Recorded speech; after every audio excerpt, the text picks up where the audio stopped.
¿Qué tal? Buenas noches. El volcán de Cumbre Vieja ha sepultado viviendas, arrasado cultivos y provocado daños emocionales que van a ser muy difíciles de reparar. Una factura demasiado elevada a la que se unen los costes medioambientales sobre la fauna y la flora de La Palma. Daños que todavía irán en aumento y de los que vamos a hablar en un reportaje que les vamos a ofrecer durante este programa. Además, enseguida abordaremos la última hora de esta catástrofe natural que sigue condicionando la vida de todos los habitantes de la isla. Lo haremos, como es costumbre, con la ayuda de varios expertos. Empezamos.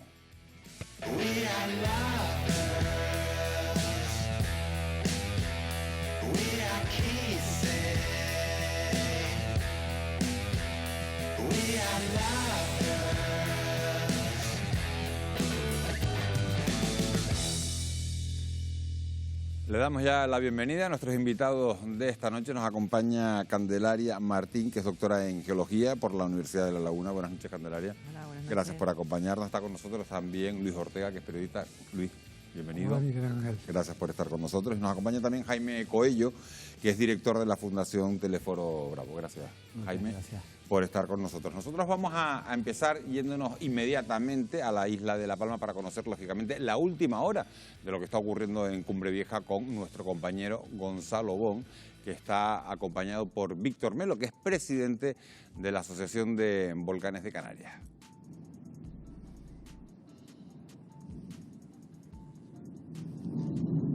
Gonzalo, buenas noches. Sí, la última hora es que hace escasos minutos nos acaban de informar que la Guardia Civil ha tenido que evacuar a varios trabajadores y personas que se encontraban trabajando en la zona de Puerto Naos, instalando esas desaladoras que iban a suministrar el agua a los agricultores que se encuentran en la zona de Puerto Naos. La lava ha bajado ya y ha cruzado la carretera, por lo que por su seguridad la Guardia Civil ha recurrido a esa evacuación de esas personas. En estos momentos vemos ese cono volcánico como sigue con esa explosividad hasta ahora en un comportamiento completamente estromboliano, según como nos indicaban los expertos. Una lava mucho más densa que está lanzando en estos momentos, pero que nos va a explicar mucho mejor esta situación es Víctor Melo, que él es presidente de la Asociación de Volcanes de Canarias. Víctor, tú eres la persona que se encarga de hacer esa divulgación para que todas las personas podamos entender las palabras técnicas. Así es, buenas noches. La labor de Volcanes de Canarias precisamente es esa, hacer de enlace entre el comité científico, las autoridades y la población para que los mensajes técnicos lleguen lo más comprensibles posible, pero sin perder el rigor. Esa es nuestra labor principal. Estamos en una etapa de menor explosividad, podríamos decir, durante el día hemos notado esa menor explosividad y también menor sismicidad. ¿Ante qué estamos? ¿Qué es lo que no podríamos esperar en estos momentos? Bueno, según ha informado el comité científico precisamente en la última comparecencia, lo que está haciendo el volcán está en la estabilidad de una erosión estromboliana. Indicaron que habrá momentos en que percibamos más estruendo, más explosividad, y momentos en que predomine, como es estos momentos, pues digamos más tranquilidad sonora y haya surtidores de lava de cuando en cuando, como estamos observando ahora, cuando la nubosidad nos lo permite, porque también es cierto que en las últimas horas el volcán se ha tapado en ocasiones porque está interactuando lo que es los gases que emite el volcán también con la nubosidad, entonces en ocasiones se nos esconde, pero seguimos oyendo los estruendos detrás, sigue funcionando con la actividad estromboliana, que es lo que es esperable, ¿no? ¿Esos gases que se están produciendo son perjudiciales realmente para la salud? Hombre, son perjudiciales siempre que la concentración sea muy elevada, ¿no? Entonces, en ese caso, las autoridades están muy pendientes, tienen medidores de gases en diferentes lugares del entorno del volcán para, si sucede lo que ocurrió hace unos días, por ejemplo, que se acerca una nube de gases a algunos pueblos, a algunos territorios, pues habrá que confinar a la población para evitar respirar esos gases de manera habitual, ¿no? Entonces, es una precaución más que hay que tener pendiente. Las condiciones meteorológicas de viento pues son muy importantes en estos momentos y en todo momento hay que estar muy pendiente de las comunicaciones oficiales por si esos gases se concentran más de lo debido, hasta que vuelvan los alisios a limpiar un poco el ambiente, pues hay que estar muy pendientes. Estos últimos días hemos vivido cómo ha ido creciendo ese cono volcánico, ¿no? Esa boca eruptiva.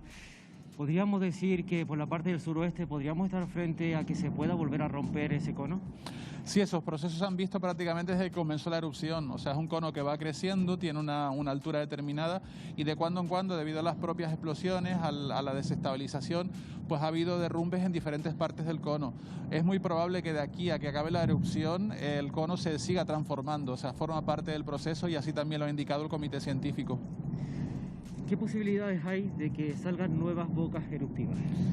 Las bocas eruptivas, tal y como está la situación ahora, lo esperable es que se aparecen sean siempre en la zona próxima a la erupción en curso. Eso es lo que un poco se ha dicho, ¿no? Que por ahora no hay que esperar bocas en lugares demasiado alejados, como algunas personas tienen esa preocupación, ¿no? En estos momentos la zona fracturada es la zona que está a nuestras espaldas, en este caso en el entorno del volcán, y en caso de aparecer nuevas bocas, lo esperable es que siempre sean en ese entorno que ya está muy fracturado y les resulta mucho más fácil a la lava salir, ¿no? La cantidad de magma que hemos visto salir durante todos estos días, durante todo este proceso, ha sido prácticamente impresionante. Ha lanzado más magma que el Teneguía. ¿Cuánto podríamos decir que le queda? Es muy complicado. De hecho, ya se ha visto, algunos grupos científicos se aventuraron antes de la erupción a decir la cantidad de magma que iba a salir o que iba a acumularse, y realmente ha sido mucha más, ¿no? Como ya están diciendo algunos estudios, es la mayor erupción en los últimos 100 años, ¿no? Esta por la cantidad de magma que ha emitido. Pero saber ahora mismo cuánto va a emitir o cuánto va a producir es lo mismo, es meterse en un berenjenal que es poco recomendable porque genera expectativas y realmente toda la predicción se hace con métodos indirectos. Puedes tener una idea aproximada, pero el volcán es realmente quien va a decidir qué cantidad de magma va a emitir, ¿no?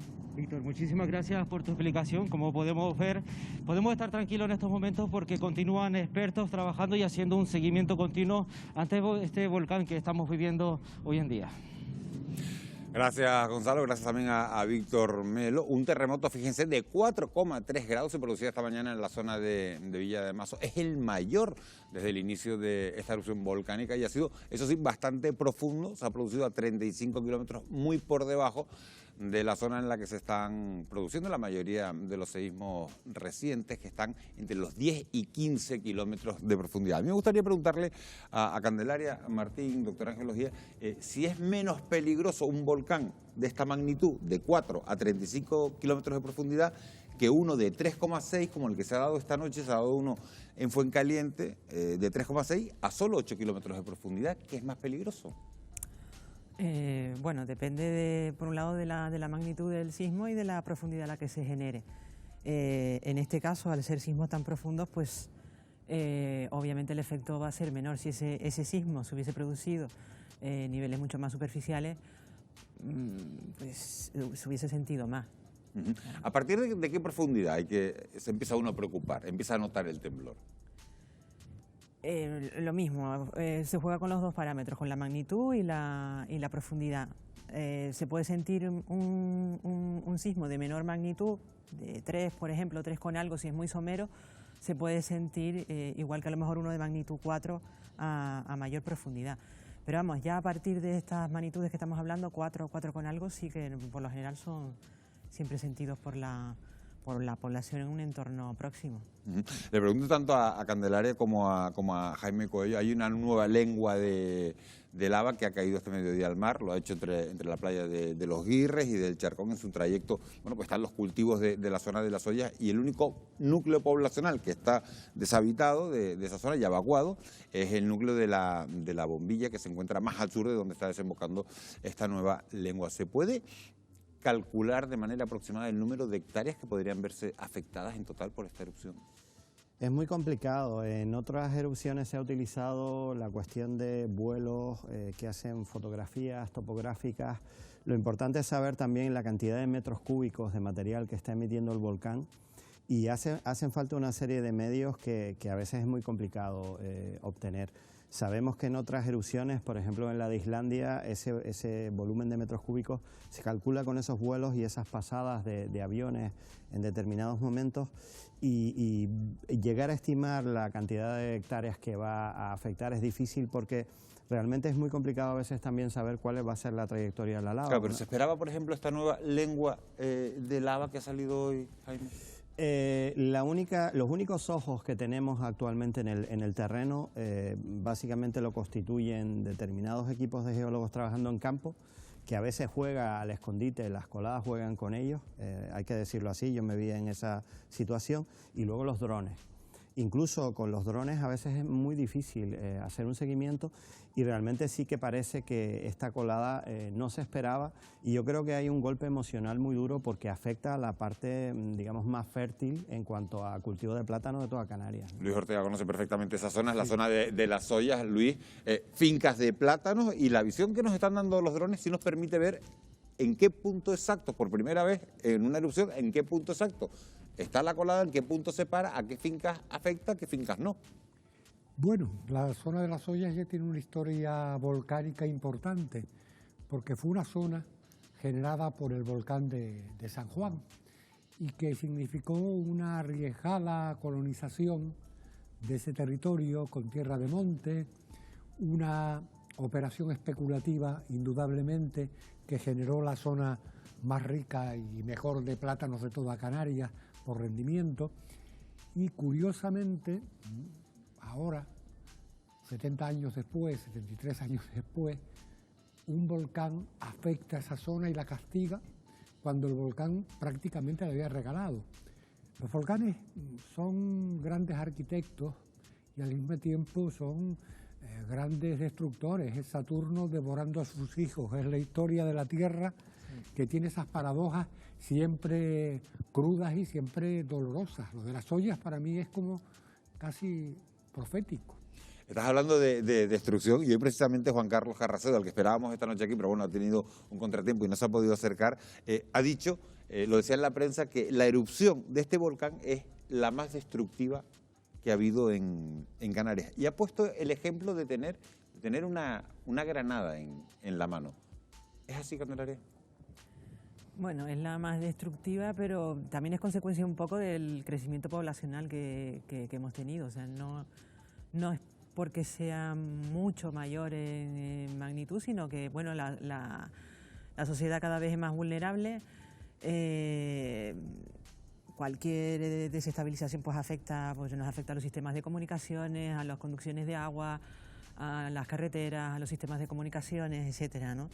Entonces, es destructivo en ese sentido, porque desde la última erupción en La Palma, estas dos últimas, el Teneguía, pues porque salió en el vértice sur, ¿no? Y lo que hizo fue pues agrandar un poco más la isla, y digamos que fue poco dañino en ese sentido, ¿no? Al revés, fue constructivo. Bueno, constructivo siempre, pero me refiero desde el punto de vista de la población, ¿no?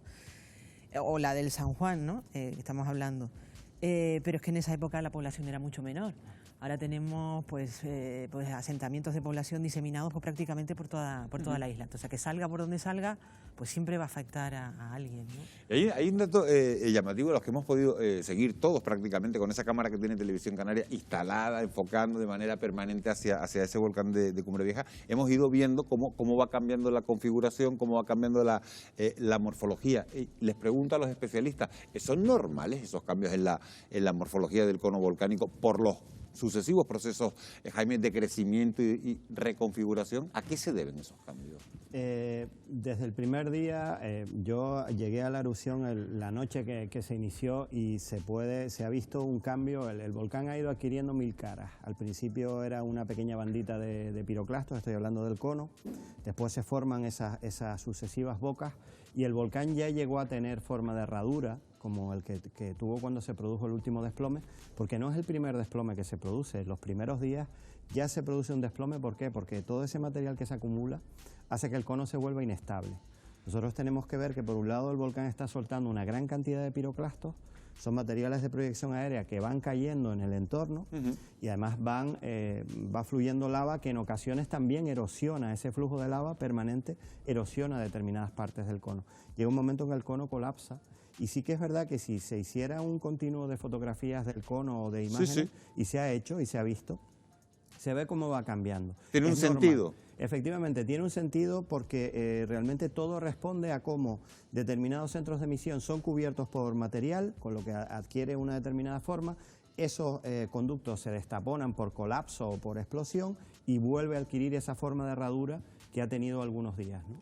Candelaria, ¿son normales esos cambios en la morfología? Eso es algo muy dinámico, ¿no? Desde que, además, gracias a que está continuamente monitorizado, bueno, y seguido con Televisión Canaria, Radio Televisión Canaria, que está enfocando continuamente y la verdad que está haciendo una gran labor en este sentido.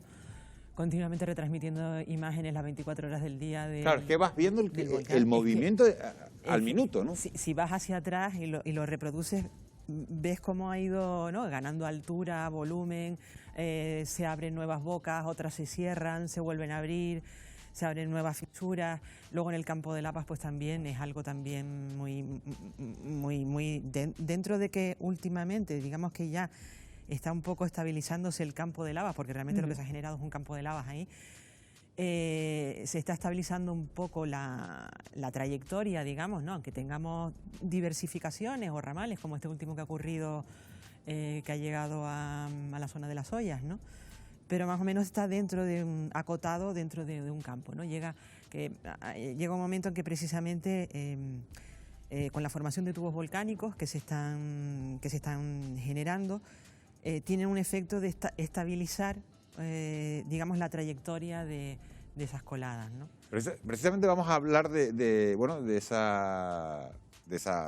ese encauzamiento de la colada, porque la formación de un tubo volcánico ha sido una de las novedades más importantes en las últimas jornadas. Pero, ¿qué es realmente esta cavidad subterránea y qué importancia tiene como conducto para canalizar esa colada hacia el mar? Seguro que le suena la Cueva del Viento en Tenerife, o los Jameos del Agua en la isla de Lanzarote. Vamos a indagar un poquito más en todo ello. Jaime Coello, si eres tan amable y nos acompañas con nuestra compañera Laura de Pablo. Efectivamente, Miguel Ángel, una de las muchas consecuencias es esa, la formación de ese tubo volcánico. Jaime, explícanos un poquito qué consiste, qué es un tubo volcánico. Un tubo volcánico es una cavidad de origen volcánico, en este caso un volcán lo produce, formado por emisión de lavas. Se ha dicho ahora que el volcán emite materiales efusivos o tiene fases efusivas que lo que hace es emitir lava y emite piroclastos. Lo que forma un tubo volcánico es la emisión de lavas, y para que se forme un tubo volcánico necesitamos una cierta pendiente. ¿Cómo se forma exactamente, Jaime? Y además, si esto es normal en procesos eruptivos como este que estamos viviendo en La Palma. Es muy normal, prácticamente como se ha dicho, en casi todas las Islas Canarias hay tubos volcánicos, y lo que sucede es que esa lava, al fluir por esa pendiente, se va enfriando. Normalmente se forman canales lábicos. Por el centro de ese canal lábico sigue el flujo de lava y se van enfriando, digamos, las partes laterales, lo que se llama en geología los levés. Esos levés se van enfriando, pero por reboces a veces se unen un canal y otro y van generando un techo. Ese techo sirve de aislante térmico y hace que la temperatura, que a veces en el cono, cuando se emite la lava, llega a 1200 grados, hace que esa lava se enfríe lentamente y siga fluyendo por el interior de lo que es el tubo. A veces las lavas forman unos goterones, a veces se forman lo que se llaman estafilitos, que son caídas de gotas de lava que generan como unos racimos de uvas, y por el interior va fluyendo la lava a favor de la pendiente, camino del mar en este caso, y va generando unas terrazas.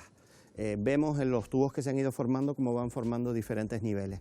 Cuando termina el flujo de lava en la parte superior, en la boca o en esa fisura, ya el tubo se vacía del todo porque va camino del mar. Eso es lo que estamos viendo en La Palma, que la lava va fluyendo camino del mar, y en este caso sí necesitamos una tasa de emisión, es decir, una cantidad de material no muy excesiva y que tampoco vaya a mucha velocidad. Y estamos hablando de lavas que tienen que ser bastante fluidas. Algunos científicos, precisamente, Jaime, señalan que esto es positivo porque evitaría precisamente más devastación de la que hemos visto hasta el momento. ¿Esto es así? Es un poco lo que comentaba Candelaria. Todo lo que sea estabilizar esa emisión de lavas y todo lo que sea de alguna manera seguir un flujo continuo, una trayectoria continua que no implique reboses ni implique ocupar más hectáreas, es positivo, y por lo tanto evidentemente esta formación lo es también. Lo comentábamos al inicio, Miguel Ángel lo comentaba, Canarias cuenta con diversos tubos volcánicos, conocemos Lanzarote, Tenerife. ¿En estos tubos volcánicos hay vida, hay especies que poco conocemos? Como con los propios campos de lavas, con los propios malpaíses, se produce una colonización. En este caso lo primero que suele caer son fauna, y muchas veces se han encontrado fósiles pues, de la rata gigante de Tenerife o del lagarto gigante, y posteriormente empieza a ser colonizado también por insectos y básicamente por invertebrados. Pues todos conoceremos ese en este caso molusco, cangrejo ciego de la Cueva de los Verdes, pero también hay otras especies que igual nos dan un poquito de asquito, como las cucarachas. Son unas cucarachas ciegas o coleópteros también ciegos, es lo que se llama como fauna troglobia, ¿no? Fauna que en este caso está adaptada a esas cavidades, y la característica principal es que suelen ser animales ciegos y que muchas veces no tienen pigmentos, no tienen ningún tipo de pigmentación. Muy bien, pues muchísimas gracias, Jaime, por aclararnos estas dudas. Le invitamos que regrese a la mesa para continuar el programa con el resto de tertulianos. Muchísimas gracias. Yo me quedo con esa pregunta, Laura, porque es que es interesante y se la quiero trasladar a Candelaria. ¿Es verdad que la formación de esos tubos volcánicos, de esos tubos lábicos, Candelaria, supone realmente una menor capacidad de destrucción en tanto en cuanto son capaces de evacuar la lava de manera subterránea? Sí, efectivamente. Digamos que lo podríamos imaginar como el sistema de cañería subterráneo del Una especie volcán. de tuberías, ¿no? Sí. Entonces, digamos que estos conductos están trasladando directamente la lava desde las zonas de emisión hacia la periferia, vamos. Lo que hacen es al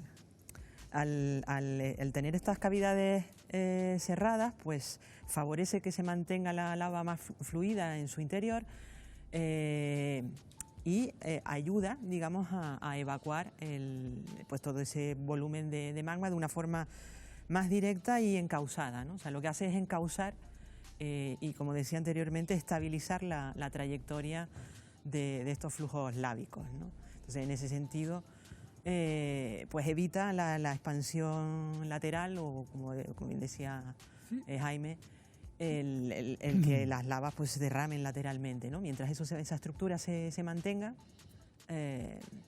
pues favorece la evacuación rápida y siempre por el mismo camino de la lava. Además, en el interior de estos tubos volcánicos, además se produce, precisamente por la circulación de la lava a alta temperatura, se produce un proceso de erosión térmica, lo que hace que el conducto se vaya encajando cada vez más, que vaya aumentando en volumen. Pero se pueden formar, Candelaria, varias galerías, un laberinto de redes interconectadas dentro de eso, Sí, de esa estructura. Precisamente por este proceso de erosión térmica, pues puede ir profundizando en su camino, su trayectoria, y efectivamente se pueden desarrollar cavidades paralelas. De hecho, es lo que se ve en otros tubos volcánicos, en el volcán de la Corona, en Lanzarote, pues realmente la cavidad está principalmente situada en coladas más antiguas que las propias que generaron el tubo volcánico, precisamente por ese proceso de erosión térmica, ¿no? Luis Ortega, Canarias está llena de tubos volcánicos, está llena. Tenemos el caso, lo decíamos antes, del túnel del viento, en la zona en Tenerife, de los jameos del agua. Y en La Palma también. En La Palma está lo que llaman ahora la Cueva de las Palomas, que es un tubo de más de 1 kilómetro, con alguna ramificación, como comentaba Candelaria. Yo, hablando como lego, ¿no? Entiendo que la lava, como el agua, busca el mejor camino y el más fácil. Sí, de En hecho, el momento de recurrir donde quiera que vea posibilidad, la humedad se filtra y eso también alivia, indudablemente, todo el riesgo de la superficie. La verdad es que desde que aparecieron los fenómenos de los tubos, pues se han afectado menos hectáreas, aunque ahora hay una desviación que, como comentaba antes Jaime Coello, está tocando la zona platanera, pero yo creo que, además creo que los tubos dieron como una cierta esperanza. ¿Pero y qué uso, Luis Ortega, se le han dado a esos tubos volcánicos? Pues hasta ahora yo creo que son reductos naturales para la ciencia y para el estudio fundamentalmente. Los muy pequeños en algún momento sirvieron como bodegas, sirvieron para guardar papas, pero los muy pequeños. Pero ya un tubo de esas dimensiones, pues lo que hay que dejarlo es que la naturaleza los colonice y aparezcan las especies que estaba diciendo. Y eso turístico lastradas también, ¿eh? Por la ceguera. Bueno, y hay centros de visitantes o centros turísticos maravillosos. Estamos hablando de los jameos del agua. Que son recursos económicos. O la Cueva de las Palomas, pues es un centro de visitantes muy estimable en La Palma, en esa zona. Tenemos que pensar una cosa, que lo que nos trae el volcán lo tenemos que revertir en beneficios. Los daños los tenemos que reconvertir y estar empezando desde ahora en la posibilidad de la reconstrucción. Estamos contando todo lo que destruye, pero no estamos valorando del riesgo y del suceso una nueva oportunidad de hacer cosas.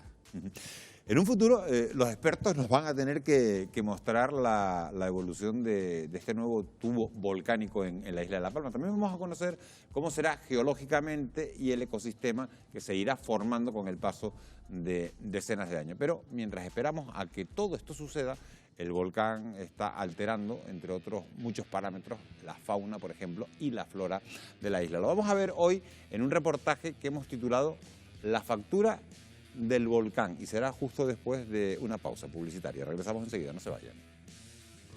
¿Cómo ha afectado la erupción del volcán a la ganadería en la isla de La Palma?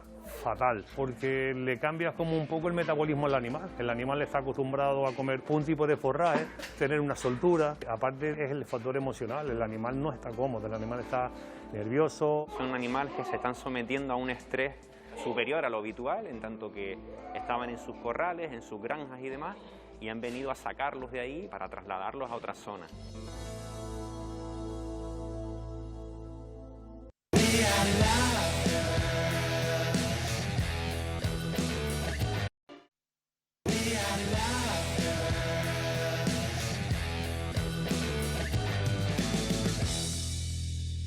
Continuamos en Televisión Canaria en Fuera de Plano cuando son las 11 menos cuarto de la noche de este jueves, y seguimos para mostrarles ahora otro de los muchos daños que está provocando esta erupción. Aunque lo prioritario son las afecciones personales, económicas y sociales, también están las medioambientales, y no son pocas. Desde que la tierra se abriera en La Palma el domingo 19 de septiembre a las 15:12 de la tarde. Este que van a ver es el reportaje La factura del volcán.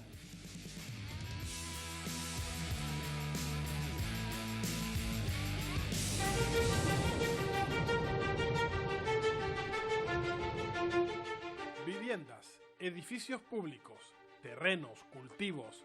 El volcán de La Palma está dejando una cuenta demasiado cara, a la que hay que añadir los daños a la flora y la fauna de la isla. Un perjuicio que tardará años en recuperarse y que no podrá pagarse con dinero.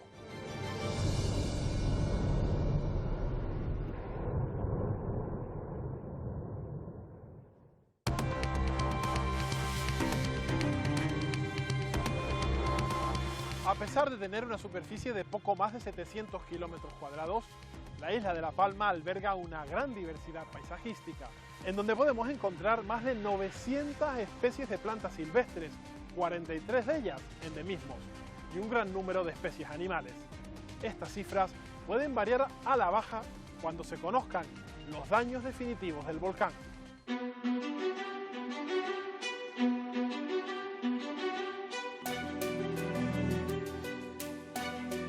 Pascual Calabucha, usted es biólogo y veterinario y ha estado recientemente en La Palma trabajando con animales afectados. ¿Cuáles son las especies que están más en riesgo?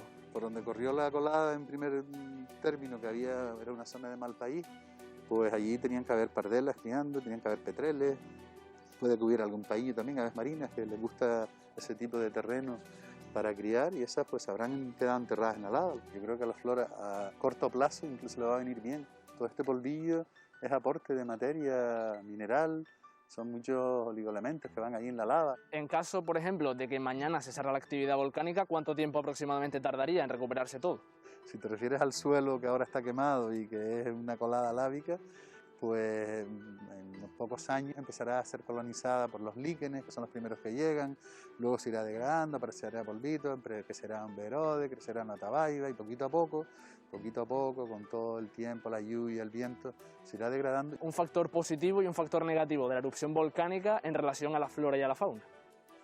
Bueno, pues positivo, que a la larga todo eso es suelo nuevo, es enriquecimiento del ambiente, que es lo que va a ocurrir. Y negativo, pues porque localmente ha hecho pues un efecto, pero bueno, todo eso se recuperará, ya te digo, rapidísimo. La erupción volcánica ha afectado a muchas aves, principalmente por haber acabado con zonas donde estas aves se alimentaban, ha alterado la cadena trófica. Por ejemplo, las rapaces se alimentan de lagartos y otro tipo de bichitos que se habrán visto muy afectados por la lava y la erupción volcánica. Hay que tener en cuenta que ahora un ave de La Palma, cuando se come un insecto, es muy posible que esté cargada de contaminantes.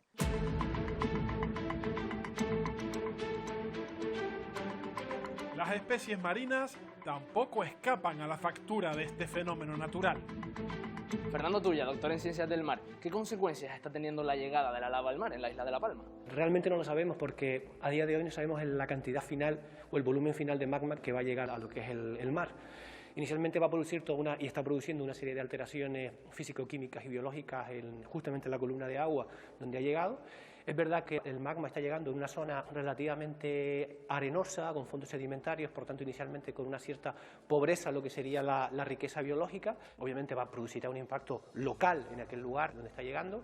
A corto plazo obviamente va a producir una alteración importante a nivel físico-química y va a sepultar aquello que estaba viviendo donde se ha inyectado la lava, ¿no? Sin embargo, es verdad que a medio plazo se va a proporcionar una nueva plataforma, un nuevo sustrato para que un montón de organismos marinos encuentren un nuevo hábitat. Inicialmente pues por lo que van a ser organismos microscópicos de índole bacteriano, luego irán llegando las algas, irán llegando diferentes tipos de invertebrados sésiles y los peces también irán llegando, ¿no? Entonces finalmente lo que se va a generar es toda una comunidad nueva.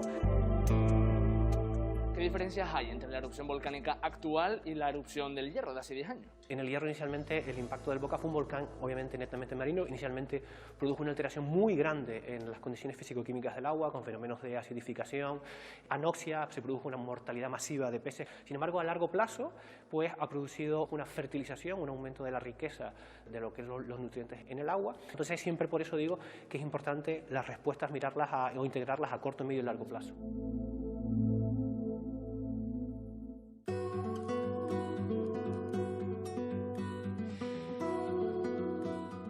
Pedro Hernández, pescador de la cofradía de Tazacorte, ¿cómo están llevando todos estos días, todo este parón de la actividad por la erupción del volcán? Asustado un poco, porque no sabemos el impacto que está haciéndose en el agua, el material que trae. Porque aproximadamente, ¿cuántos pescadores faenan de manera habitual en las aguas de Tazacorte? Como 30 y pico barcos, ponle tú 3 personas por barco así dividido entre todos, pues 90 o 100 pescadores más o menos, calculo yo. Desde que empezó el volcán no ha salido nadie, pero antes de eso sí que se notaba en el pescado alguna diferencia que tenía, que no se cogía, y siempre decíamos nosotros, aquí va a pasar algo, o está pasando algo en el agua, ¿no? Con el Hierro ya tuvieron una experiencia de esa, haremos parecido igual que ellos, más o menos. Pedro, habla de lo que sucedió en el Hierro hace 10 años. Yo quiero que salude a alguien que conoce muy bien lo que fueron aquellos días en la isla del Meridiano. Fernando Gutiérrez, patrón mayor de la cofradía Nuestra Señora de los Reyes de la Restinga. ¿Le está recordando lo que sucede estos días en La Palma a lo que vivieron ustedes hace 10 años con el volcán Tagoro? Sí, la verdad es que sí. Para nosotros fueron bastante complicados, ¿no? Nos quedamos sin poder pescar y además nuestro pueblo vive de la pesca y del turismo, ¿no? A nosotros nos hizo un daño en aquel momento, sobre todo un daño económico, ¿no? Nos hizo daño en el momento, pero después no nos hizo tanto daño. Incluso en esa zona donde está el volcán, pues se puede pescar y en unas mejores condiciones que antes. Además de la fauna, la flora también se ha visto afectada. Mucha vegetación ha quedado sepultada por la lava, lo que ha obligado a los ganaderos de las zonas afectadas a alimentar a los animales con pienso, lo que empeora la calidad del producto. Hola Pedro. Hola Pablo. ¿Cómo ha afectado la erupción del volcán a la ganadería en la isla de La Palma? Fatal, diríamos que fatal, sobre todo en la zona del valle, lo que es el oeste de la isla, donde en realidad tiene el foco el volcán. Allí hay muchos ganaderos conocidos, muchos de ellos, que han tenido que abandonar sus granjas. ¿Cómo están alimentando al ganado? Bueno, pues ahora mismo hay que alimentarlo con lo que entra por la punta del muelle. No tenemos otra, porque en pastoreo no las puedes tener porque ellas están sueltas y están inquietas, nerviosas, huelen la comida y no la comen. Y el pasto, el forraje que podemos ahora mismo recoger aquí, esa ceniza queda pegada en la mata y las cabras cuando llegan lo huelen, no lo comen. Si tenemos en cuenta que ya veníamos arrastrando una subida de precios importante en el grano, que estamos hablando casi un 40% en total del grano, ahora tenemos que sumarle todo el forraje que antes no comprábamos y que ahora sí tenemos que comprar para es importante, bastante importante el gasto que hay que afrontar ahora mismo. Pedro, ¿y ese cambio alimenticio supone una pérdida de calidad en el producto final que ustedes obtienen? Influye porque le cambia como un poco el metabolismo al animal. El animal está acostumbrado a comer un tipo de forraje, tener una soltura. Aparte es el factor emocional, el animal no está cómodo, el animal está nervioso, toma más agua. La leche tiene más agua, menos rendimiento a la hora de la cuajada, entonces eso influye en la cantidad de leche y en la calidad de la leche. Son animales que se están sometiendo a un estrés superior a lo habitual, en tanto que estaban en sus corrales, en sus granjas y demás, y han venido a sacarlos de ahí para trasladarlos a otras zonas. Sí es cierto que tienen que llevarse en las condiciones menos estresantes posibles, porque puede afectar a la calidad de la canal. El tema de la ceniza, se habla de que hay una serie de compuestos y que se hablan de hasta más de 55 compuestos distintos. Estos compuestos, a nivel del sistema digestivo del ganado, pues puede alterar esa, esa población microbiana que se encuentra en el rumen, uno de los preestómagos que tienen las vacas, las cabras y las ovejas.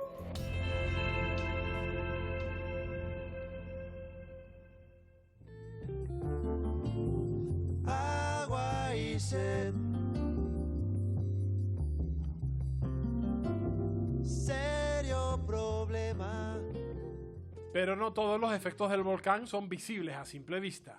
Roberto Poncela, La Palma se ha caracterizado siempre por tener muy buena calidad de su agua subterránea, pero ¿se podrían ver afectados los acuíferos por la caída de las cenizas del volcán? Desde el punto de vista hidrogeológico y de calidad de las aguas subterráneas, en estos momentos las mediciones que se tienen por parte de las autoridades no indican nada que haga pensar que hay una afección directa a los acuíferos, lo cual es importante desde el punto de vista del propio abastecimiento y desde el punto de vista de la agricultura. Con la salvedad, además, que donde se ha producido la erupción volcánica estaría prácticamente endosado lo que es la zona de dorsal sur, todo lo que conocemos ahora como volcán de Cumbre Vieja, y el acuífero asociado a esa masa de agua subterránea fundamentalmente siempre se ha caracterizado por un CO2 de origen volcánico. Ese volcanismo siempre ha estado remanente y es un agua pues, con cierta mineralización. Otra cosa es que en aquellos puntos donde puede haber conducciones abiertas procedentes de aguas subterráneas como arquetas que estén al aire libre, sí que es conveniente de dejarlo tapado para disminuir el riesgo a esa posible afección. ¿Y qué sucede con los gases? ¿También influirían en algún tipo de contaminación a estos acuíferos? Tienen afección directa siempre y cuando atraviesen una porción de acuífero importante. Entonces, en el tema de dorsal sur, que es más o menos donde estaría la zona norte de dorsal sur, prácticamente no es lo suficientemente importante, o sea, no quiero decir que no pueda existir, que existe, pero lo suficientemente importante como para que genere lo que se denominan erupciones hidromagmáticas o freatomagmáticas conocidas. En el mar más profundo me guardo el sentimiento, y si el amor nos ata, lo esparciré en silencio. Bueno, pues como acabamos de ver, entre las consecuencias directas de la erupción está la afectación a la flora y a la fauna de la isla, algo que siguen con expectación cientos de especialistas. Para hablar de todo ello, nos acompaña esta noche, en Fuera de Plano, el decano del Colegio de Biólogos de Canarias, Matías Fonte Padilla. Señor Padilla, decano, muy buenas noches. Buenas noches, ¿qué tal? Las coladas no solo han dejado un escenario desolador para, como hemos visto, para los vecinos de la zona, sino también para las especies animales que habitaban en todo ese valle. ¿Cómo ha alterado el volcán la conducta de esos animales? Bueno, lo primero decir que, aunque sea un fenómeno natural, es una catástrofe ambiental. No hay que confundir lo natural con que sea bueno, ¿vale? Es una catástrofe ambiental para todos los seres vivos y sobre todo para la colonización que ya existía de un terreno volcánico. La Palma es una isla volcánica que se va colonizando en miles de años, y que salga un volcán y que haya esta colada, lo que hace es ir para atrás en esa colonización y en el llegar al máximo que pueda llegar desde el punto de vista ambiental, ¿no? Entonces, con respecto a la pregunta de... La afectación en la conducta. La conducta, los animales, obviamente las plantas mueren, y mueren por asfixia. La ceniza les cae encima y nadie les limpia la ceniza, ¿vale? Porque las plantas también sufren, ¿eh? Hay que puntualizarlo. Y después los animales, obviamente, lo primero que les ocurre es que presienten las erupciones y presienten las coladas. Antes de que salga la erupción, yo le puedo asegurar que de ahí huyó todo lo que presintió la colada. Y una vez está la colada, obviamente empiezan a tener conductas de huida, frenan nidificación, no hacen nidificación, no hacen apareo, no comen, todo el que puede huir desaparece y el resto pues... Y los que se quedan comiendo, decano, se quedan comiendo alimentos con ceniza. ¿Qué va a ocurrir con ellos? Es que el problema desde el punto de vista ambiental es que la ceniza cubre Claro, y por eso. asfixia las plantas e impide que los animales encuentren la comida. Los animales utilizan la vista, utilizan el sentido del olfato, todo eso queda trastocado por el vapor, por la lava caliente, por la ocultación física de la ceniza y además teniendo en cuenta, y esto ya lo saben todos los que nos escuchan, que las cenizas realmente, si las vemos en una lupa, son pequeños cristales. Claro, por eso le pregunto, ¿qué repercusión tiene el ingerir ceniza para esos animales? Obviamente, si ingieres cristales, microcristales, ¿qué te va a ocurrir? Pues lo que va a ocurrir en esos animales que están tratando de sobrevivir en unas condiciones muy difíciles es que van a tratar de comer, si no pueden desplazarse y huir, un pájaro obviamente buscará otra zona. Pero si es un animal terrestre, por ejemplo un lagarto, ¿no? Pues tratará de comer y lo que está haciendo, aparte de que tiene componentes químicos, es que se está destrozando por dentro, ¿no? Termina muriendo. La fauna que hay en esa zona es básicamente aves y reptiles. Y dentro de los reptiles, básicamente lagartos es lo que hay. Y no hay que olvidar los invertebrados, que son muy importantes y además son un grupo que después tendrá mucho que ver en la posterior colonización de esa ¿Y han desaparecido del terreno con esta erupción? Obviamente. La ocupación física del terreno ha sido total por donde ha pasado la colada. El calor y los gases emitidos en los laterales han hecho que mueran todos esos animales y por supuesto, o sea, no... estamos en un terreno virgen, lo hemos olvidado, ¿no? Pero que las Islas Canarias se han formado así y se seguirán formando así. La Palma más, ¿no? La Palma y el Hierro, que son las islas más jóvenes, tienen unos ejes estructurales claros y La Palma tiene el eje estructural hacia el sur. Su crecimiento natural va a ser por ahí, ¿no? Hay otra pregunta que nos hacemos muchas personas, amantes de los animales sobre todo. Los humanos nos podemos cubrir con mascarillas, primero fueron las quirúrgicas, después las FFP2, después unas especiales para los gases, pero ¿y los animales domésticos? Los perros, los gatos, ¿qué pasa con ellos? ¿Cómo se cubren? No tienen manera de cubrirse. ¿Qué repercusiones va a tener y qué incidencia esa ceniza? No solo los animales domésticos, los animales de granja, los que se han sido evacuados, pues vale, pero... Obviamente esa ceniza, no solo la ceniza que se ve... La ceniza y los gases. Pero y la ceniza que no se ve, porque hay material inferior a 1 milímetro flotando en el aire. Y ese material lo inhalamos. Por eso, si ven las imágenes, por ejemplo, del barco de la Guardia Civil acercándose para hacer las mediciones, podrán ver, o los geólogos, que utilizan unas mascarillas o sea, no son ya mascarillas normales de las nuestras, son con filtros de gases y de productos tóxicos, ¿no? Obviamente, tanto animales de granja como animales naturales que estén en el área y que hayan sobrevivido van a sufrir la contaminación, ¿no? Vale, y eso con los animales. Y le pregunto, ¿y qué está ocurriendo con las especies de árboles que hablábamos antes y de plantas de todo ese entorno? Bueno, obviamente lo que fue ocupado por la colada desapareció, eso es obvio. Lo que quedó alrededor, en principio, como pudieron ver, no se produjeron incendios. ¿Por qué? Porque la colada caliente lo que atrajo fue el aire hacia sí, produjo columnas de vapor de agua y de gases, y eso hizo que no se produjeran incendios hacia afuera, pero el efecto del calor y ahora de la ceniza, porque dense cuenta, la ceniza estamos pensando a nivel local, ahí en La Palma, pero es que esa ceniza, a medida que va cambiando el viento, lo hemos visto hoy con el aeropuerto de La Palma, o con la semana pasada que la ceniza llegó hasta el Hierro, a medida que el viento va cambiando, esa ceniza va cubriendo diferentes áreas. ¿Qué está pasando? Pues que las especies vegetales se están ahogando, están sufriendo un proceso de sofocación. ¿Por qué?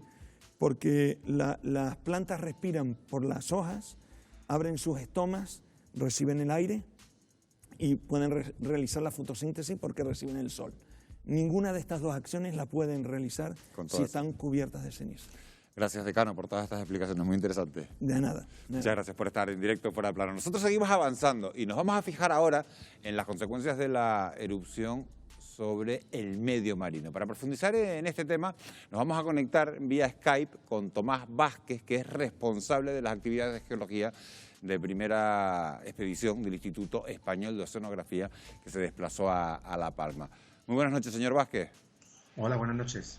Durante estas semanas, ustedes han recogido unas 3.000 muestras de agua del mar, rocas y corales de la zona en la que la lava ha entrado en contacto con el mar, con el agua. ¿Qué apuntan esos primeros análisis? ¿Cómo han afectado las coladas al ecosistema marino de La Palma? Bueno, nuestro trabajo fue muy intenso estos días, porque primero queríamos llegar antes de que la posibilidad de que llegaran las coladas al mar, para tener un estudio de referencia tanto del fondo marino como de la columna de agua. Entonces ya lo primero que hicimos fue esa caracterización geomorfológica, batimétrica, entre Tazacorte y La Bombilla, y asimismo una caracterización de todas las variables de la columna de agua, tanto físicas como químicas, como de microorganismos. Eso nos permite, una vez que ha llegado a la columna de agua, comparar los efectos. Los efectos sobre el terreno, pues ya los han comentado algunos compañeros. En donde ha llegado la lava, donde se está formando este delta de lava o fajana, son catastróficos con el fondo. Se produce un impacto total contra lo que es el fondo marino, con la posibilidad de que esta fajana siga creciendo tanto lateralmente como incluso hacia el mar, lo cual podría producir también pequeños deslizamientos o desestabilizaciones del delta.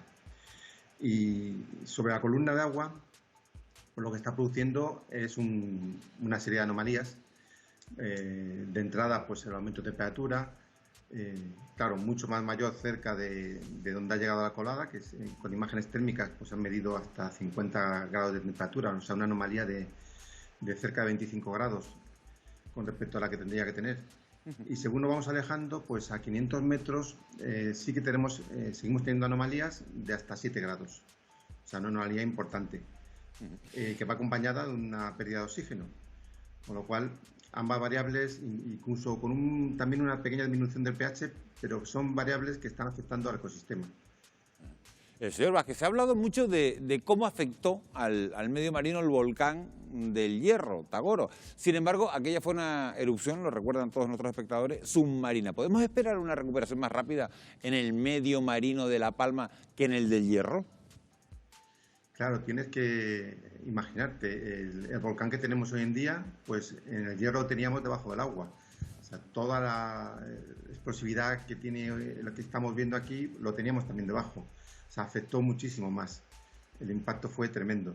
Arrasó con todo el sistema, con todo el ecosistema.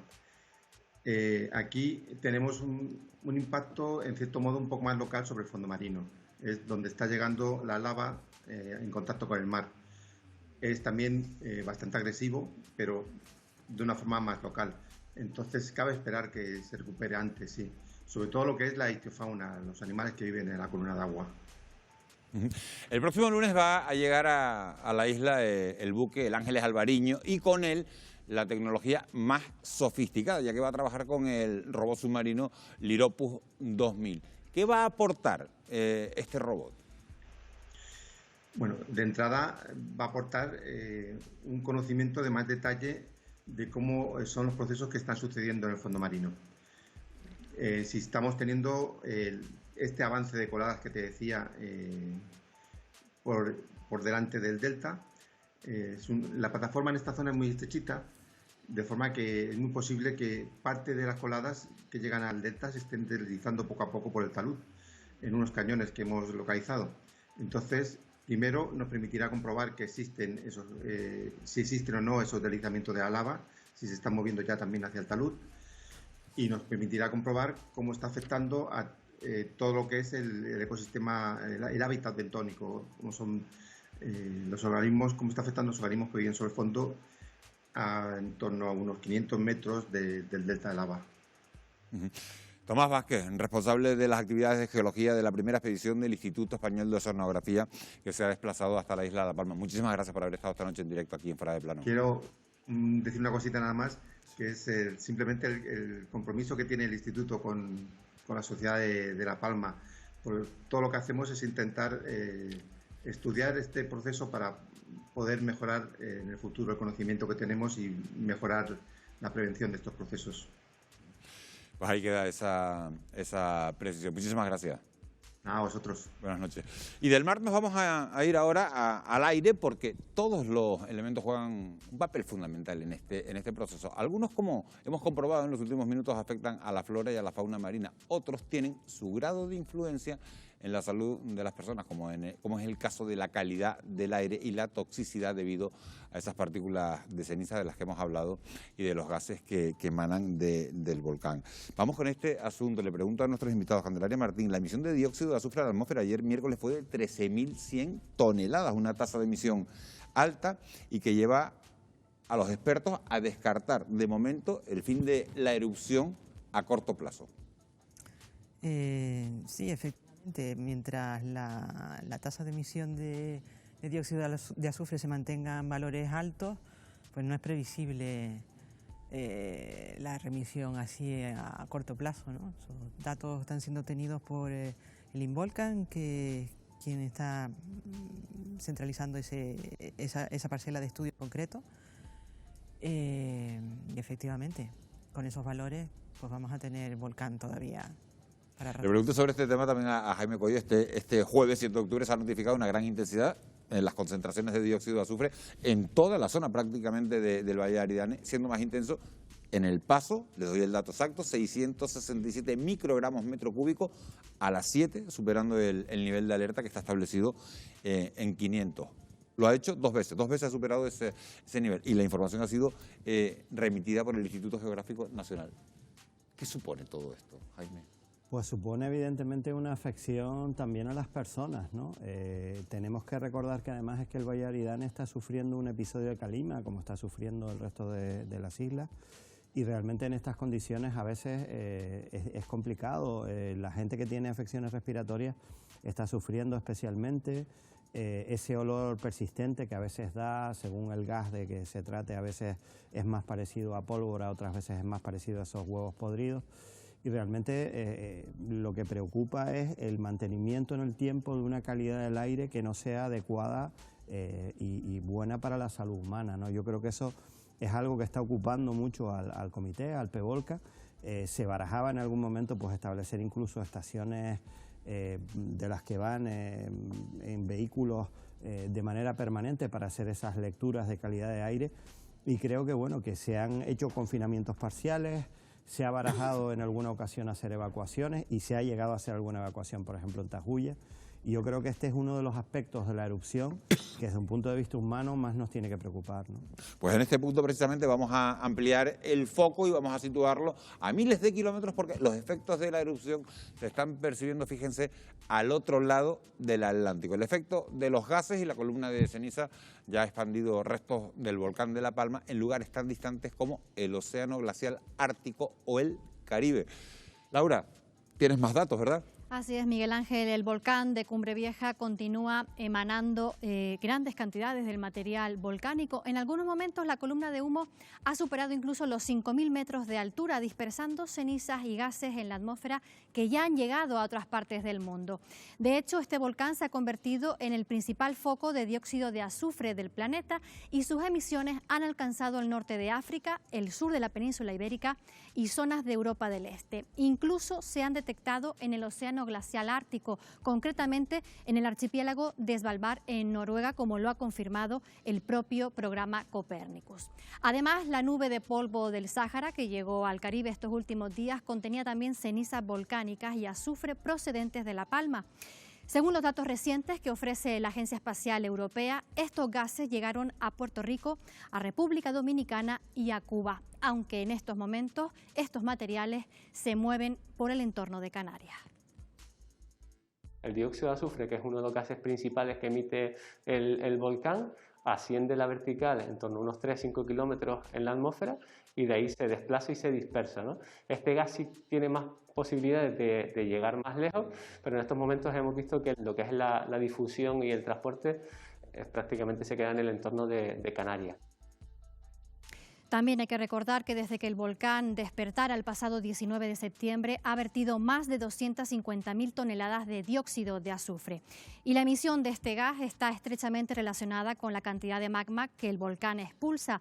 De ahí que los científicos estén muy pendientes de su evolución. Porque si la cantidad de dióxido de azufre disminuyera, sería una señal de que la erupción estaría llegando a su fin, aunque Miguel Ángel, todavía el cese de la actividad eruptiva parece estar un poco lejos. Claro, eso es lo que nos estamos preguntando todos. ¿Hasta cuándo, Laura? ¿Hasta cuándo va a durar todo este proceso? Le voy a trasladar la pregunta a Jaime, te ha tocado, porque al final el dióxido de azufre es uno de los parámetros que se miden para ver si esto va a terminar o no. Pero también hay otros parámetros que se tienen en cuenta. El tremor, la sismicidad, la cantidad de material emitido. ¿Se puede saber cuándo va? La deformación también podríamos que no ha cesado. De hecho, ha habido un pequeño repunte en cuanto a la deformación. Es muy complicado. A mí me cuesta un poco jugar a eso porque realmente la volcanología tiene sus parámetros y tiene su marco. Y hay algunas cosas que todavía es muy difícil predecir. Lo que se habla es de que tiene que haber una disminución sostenida de todos estos parámetros al mismo tiempo, ¿no? Y realmente no lo estamos viendo. No estamos viendo una disminución de esa actividad y únicamente también nos queda como referencia al volcanismo histórico, ¿no? Pues esas distancias o esos periodos de hasta prácticamente 3 meses que ha habido en el periodo más largo, sin contar Timanfaya. Yo no me quiero ir a un escenario de Timanfaya porque sería de verdad... ¿Estamos hablando de cuántos años? Pues 6, sería catastrófico para la isla de La Palma. Y en este caso sí digo que es difícil hacer un pronóstico y que solo nos queda seguir observando esos parámetros y el marco que nos establece el volcanismo histórico, ¿no? Ha nombrado Timanfaya, le pregunto a Candelaria Martín, es inimaginable que se pueda prolongar en La Palma. ¿Se podría dar esa circunstancia, que se prolongara tanto tiempo en La Palma como en Timanfaya, como en Lanzarote? Eso ya es jugar a... En fin, no... Es poco probable. Poco probable. Viendo el registro geológico, efectivamente, pues el registro geológico reciente es poco probable, pero no imposible. Pero vamos, las probabilidades son bajas. Yo te quería preguntar, Luis, ¿cómo se readaptó la sociedad una vez acabó la erupción del Teneguía? Bueno, ¿Qué cambios sociales se produjeron? Candelaria antes hablaba de la gravedad de este volcán en función de la demografía y del poblamiento un poco desordenado que hemos tenido en todas las islas, incluso las islas pequeñas. Luego hay otro factor que nunca se ha tenido en cuenta, que son en los planes de ordenación urbana, en la ordenación del territorio, no considerar primero la naturaleza de nuestro suelo, la naturaleza de las islas. Y entonces ese tipo de riesgos jamás se ha contemplado. Se han contemplado otra serie de muchos factores. La especulación del suelo, que es otra de las situaciones más graves que estamos viviendo en Canarias, porque el suelo es un recurso muy escaso. Con todas esas circunstancias, el Teneguía fue, lo comentaba Jaime, pues casi un volcán turístico. ¿Por qué? Lo comentaba Candelaria, porque fue, primero, mirando al mar, en una cuesta, en la carretera general de Fuencaliente, que era todo un mirador para verlo, afectando solo a algún viñedo, lavas antiguas, algún pajero. No había daños mensurables, pero la cuesta que está bajando este volcán desde El Paso y en la zona limítrofe con los Llanes está superpoblada. Y además castigada recientemente por el primer incendio antifaz que se produce en Canarias. Estamos hablando de 2 municipios en situación de grave riesgo social, porque además está afectando a una clase media que es la que va a vivir en la periferia y quiere vivir con ciertas comodidades, su casa terrera, su terreno, su pequeña piscina, que es el estanque también con el que riegan a lo mejor las verduras. Todo ese mundo que han creado está siendo absolutamente destruido. Claro. Hay un concepto claro que es el de riesgo volcánico, y el riesgo volcánico se incrementa cuanto mayor densamente poblado está un territorio. Si hablamos, por ejemplo, comparáramos La Palma con Tenerife, en Tenerife, en determinadas comarcas de Tenerife o de Gran Canaria, el riesgo volcánico se incrementaría simplemente porque hay más personas en el territorio, hay más infraestructuras. Eso supone desde luego un incremento de ese riesgo y es un poco lo que se está comentando por parte de Luis. En estos planes generales no se ha tenido en cuenta en general digamos esta dimensión, este riesgo volcánico. Y realmente esto yo creo que tiene que ver también con el periodo que pasa entre erupción y erupción. Si bien entre el San Juan y el Teneguía pasaron escasamente 20 años, lo normal es que pasen en torno a 50. Yo creo que nos olvidamos todos y en el fondo la gente piensa que tiene que construir y efectivamente tiene que construir. Yo estoy un poco molesto con esas críticas que han venido quizás de fuera de Canarias, como que cómo se le ocurre a la gente construir ahí, porque realmente la gente construye a veces donde puede y donde le dejan, ¿no? Pero sí que es verdad que es un buen momento para recordar que estos factores tienen que conducir y tienen que, de alguna manera, guiar el urbanismo, las cuestiones naturales. No solo estoy hablando de volcanes, estoy hablando de riadas, estoy hablando de el mar, y estamos hablando de una serie de factores que no hemos tenido en cuenta y que realmente Claro, y sobre eso le quería preguntar a Luis Ortega. Luis, ¿ha cambiado esta erupción la percepción que tenemos los canarios del riesgo volcánico? ¿Va a haber un antes y un después? Yo creo que sí. ¿De esta erupción? Indudablemente, yo creo que sí, por la gravedad de la Calabaza Candelaria. Este es seguramente uno de los volcanes más trágicos del periodo histórico. Primero, por el aumento demográfico, segundo, por todas esas razones que hablamos de poblamiento, y en tercer lugar, porque ha sido un volcán muy potente en una isla, en un territorio muy pequeño. Era lo que me comentaba este amigo finlandés. Este volcán en un continente, pues bueno, pasa desapercibido y se convive. Yo decía en una anterior entrevista que tendríamos que empezar a convivir con los volcanes con naturalidad, como lo hacen los napolitanos o los sicilianos. Estar acostumbrados a que ese es un fenómeno que nos puede venir y estar preparados para afrontar el riesgo e incluso para aprovechar las posibilidades que eso nos da cuando es un hecho cierto que lo vamos a tener ahí. ¿Y este volcán ahora, esta erupción, Luis, va a generar más miedo o va a generar más naturalidad a la hora de convivir con los volcanes? ¿Qué crees que va a suceder en La Palma? En el periodo en el que estamos está generando miedo. Está generando muchísimo dolor y está generando una ola de solidaridad extraordinaria que valora el hecho de que en una isla pequeña de 83.000 habitantes haya 6.000 y pico personas evacuadas, haya 1.000 y pico de construcciones destruidas.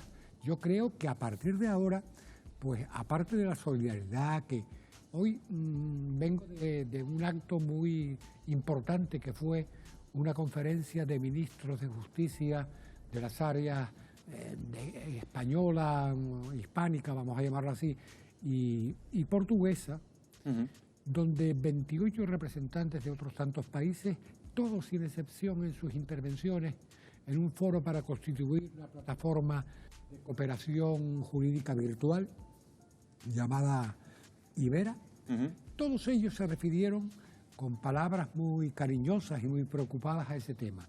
La ola de solidaridad grande es cuando un europeo cualquiera ve la dimensión de este volcán, las consecuencias sociales y económicas de este volcán en una isla pequeña.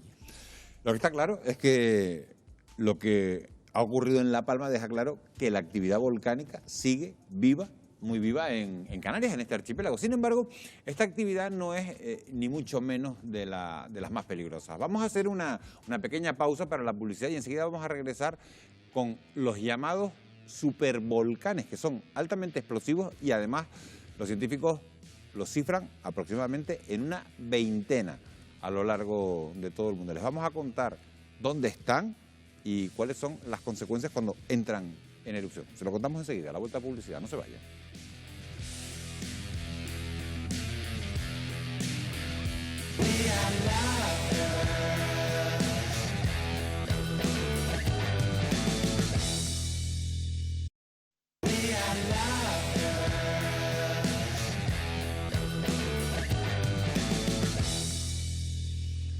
Seguimos en directo en Televisión Canaria, en Fuera de Plano, 11:30 de la noche y regresamos con más derivadas de este volcán. Nuestro archipiélago tiene, lo saben, origen volcánico, producido por una fuente de magma llamado hot spot o punto caliente, pero cada isla canaria ha tenido una evolución, hay que decirlo así, diferente. Las orientales surgieron, fíjense, hace más de 20 millones de años, mientras que La Palma o el Hierro tienen menos de 2 millones de años. De ahí que las erupciones se concentren sobre todo en las islas más jóvenes. Jaime Coello va a profundizar de todo esto, sobre todo esto, junto a nuestra compañera Laura de Pablo.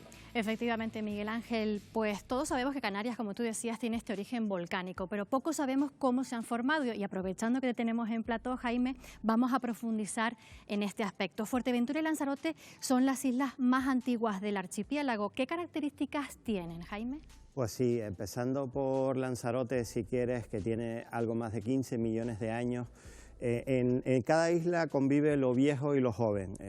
Lanzarote, por ejemplo, tiene dos macizos antiguos que son los Ajaches y Famara, e incluso en algunos se ven esos grandes deslizamientos, porque hay que decir que las islas tienen siempre una fase de construcción y una fase de destrucción. En Famara, como digo, se ven ese gran deslizamiento y ese valle que se ha formado allí en esa magnífica playa de Famara, y desde luego posteriormente podemos hablar de esas actividades eruptivas tan importantes como Timanfaya, que va de 1730 a 1736, o la última manifestación eruptiva, que es ese volcán de Tao en 1824, que tiene tres fases o tres bocas eruptivas, una en Tao, otro en Nuevo del Fuego y otro en Tinguatón, ¿no? En cuanto a Fuerteventura, es una isla que es más antigua todavía que Lanzarote, está en torno a algo más de 20 millones de años. También podemos hablar de macizos antiguos como Betancuria, y después podemos hablar de manifestaciones volcánicas recientes, como puede ser el volcán de las Arenas, que tiene algo menos de 10.000 años. Hablar de 10.000 años en geología es hablar de ser prácticamente un niño, porque la unidad de tiempo en geología es 1 millón de años. En ese contexto, 10.000 años es muy poco, ¿no? Después de las islas orientales surgieron Gran Canaria, La Gomera y Tenerife, son las conocidas como las islas centrales.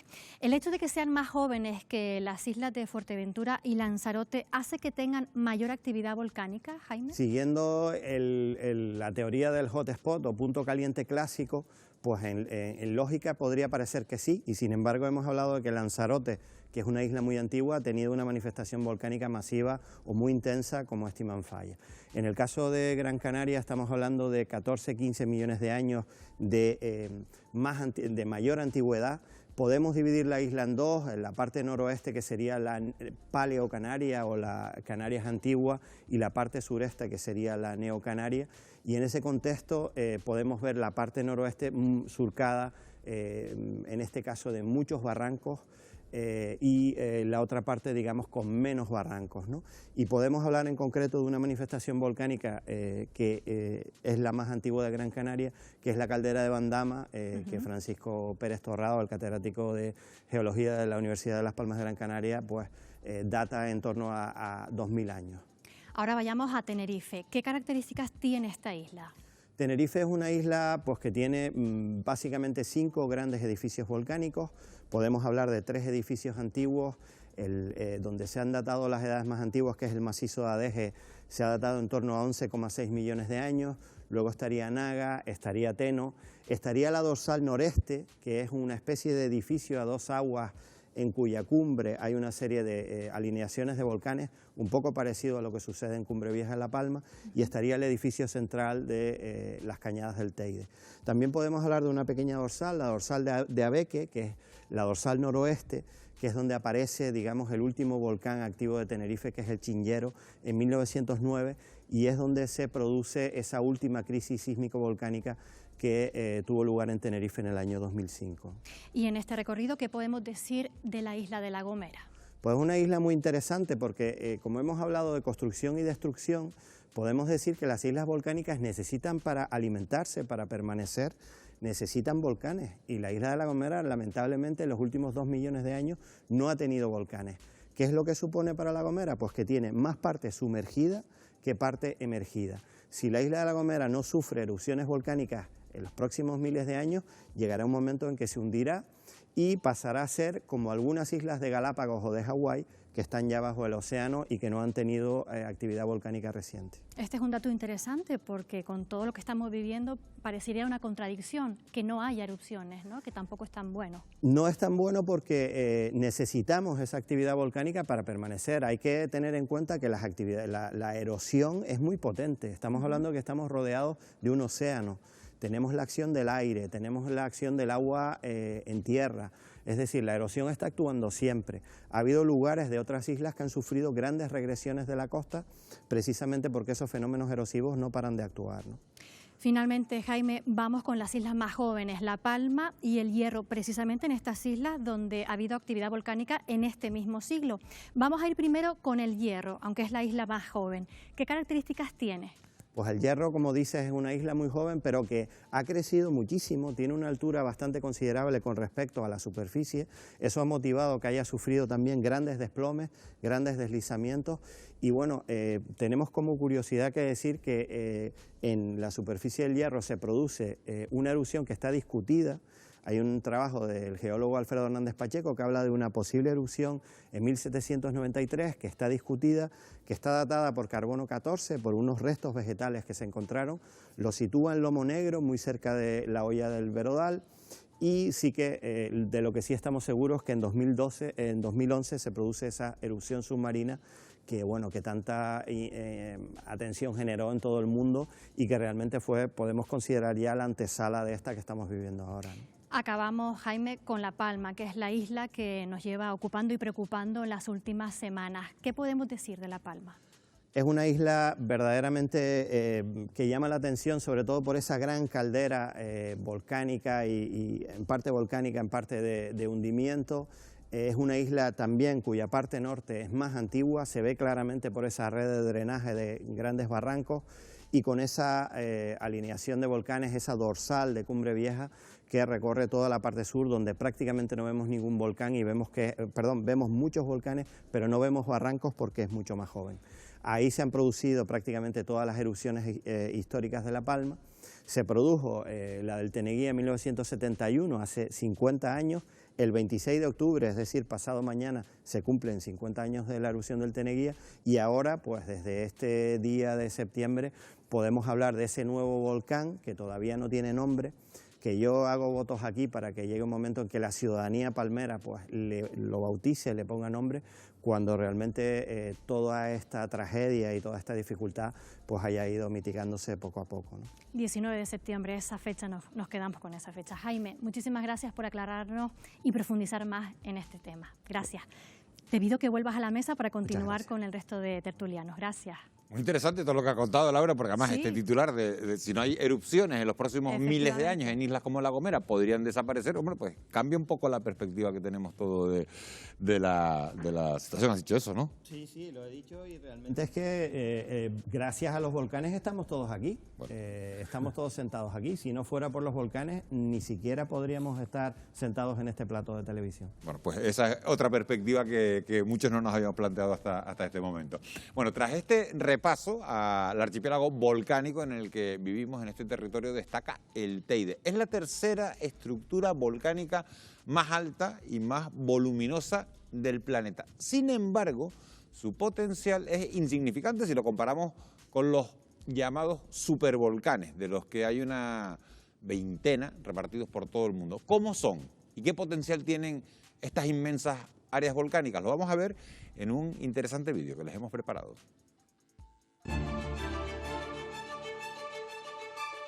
En vulcanología existe una escala con 8 grados que sirve para catalogar las erupciones en función de su tamaño y explosividad. La erupción de Cumbre Vieja se situaría entre los grados 2 y 3. La del Vesubio, en el año 79, corresponde con el grado 5, y la del Krakatoa, en 1883, está catalogada como una erupción de grado 6. Ya en lo alto de esta escala, con un índice de explosividad de 8, hablaríamos de supervolcanes.